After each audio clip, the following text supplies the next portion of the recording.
Alright mga kaibigan, bale, fourth lap ngayon, no? Hindi pa nagbibitaw yung FR natin. Doon naman sa kabilang club sa MSB, nakapagbitaw na. Bako, yung FR, San Teodoro. Sobrang lakas kasi nung ulan doon sa norte, pero dito medyo ambon-ambon lang.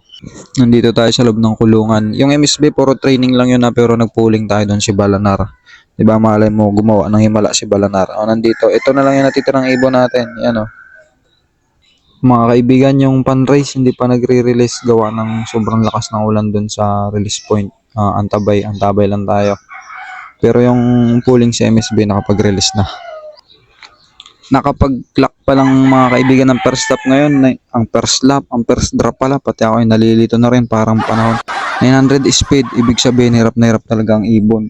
Kung hindi malakas ang ulan, malamang sa malamang, nag-go 1 yung speed nila kulang-kulang 1.3. Pero sa atin, hindi natin alam, di ba? Pero si Balanar yun, mga kaibigan, nakapuling sa MSB. Sana makadali tayo, no? Kanin kaya ni Balanar yun, mga kaibigan. Kulang-kulang 1.1 pa yung speed ng ibang first drop.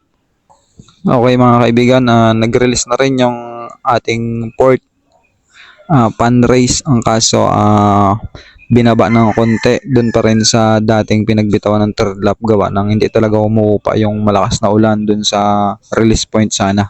Mukhang na-scam tayo ni Balanar Malapit na mag 900 ang speed, wala pa rin hanggang ngayon. Ito na si Balanar mga kaibigan, no? Nagulat ako. Pasok. Ayun mga kaibigan, 1013 lang yung nakayanan ni Balanar. Pero sunod bawi tayo. Ni-finish mo ako Balanar Ngayon mga kaibigan, ang abangan na naman natin yung pan race, fourth lap ni Bautista. Tapos yung training natin na sina Damulag at si Romano. Ito mga kaibigan, may parating tayo. Ito. Sino to? Hanip na yaan si Romano.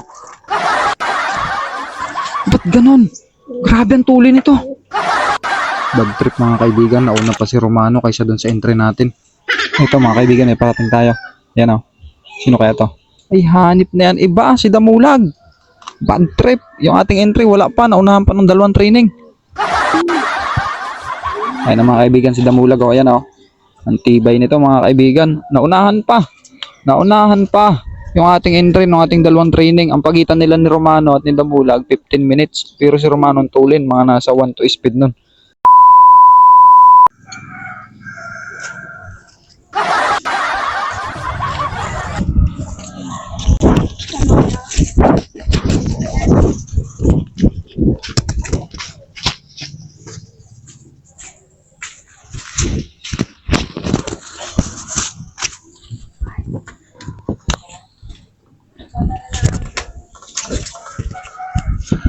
Pasok.